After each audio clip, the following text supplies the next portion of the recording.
imagine that I showed you two apples, identical in look, taste, texture, and composition. What would you choose? Would you choose either apple? They're the same, right? Doesn't really matter. What if I told you that the only difference between these two apples was was the water that they were grown with? One apple was grown with irrigated water from a freshwater resource. The other apple was grown with water that was recycled from wastewater. Do you care now about which apple you're given? Probably.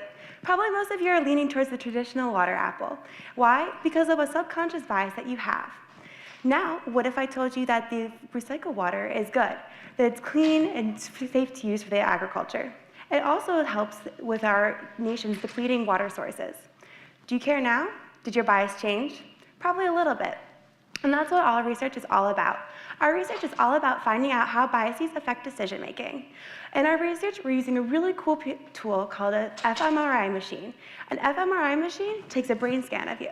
So as we're asking participants questions, just like I asked you about the apples, we'll be able to analyze their brain and see exactly what parts of their brain are being used to make these decisions. Thus, we'll be able to see when a bias is affecting a decision-making process. And thus, we'll be able to help negate further biases further on in the research and further on in introducing recycled water into agriculture. Thus, that way, when I ask you the question again in the future, are you comfortable eating an apple made with recycled water? You can say yes. All right. Thank you, Melissa.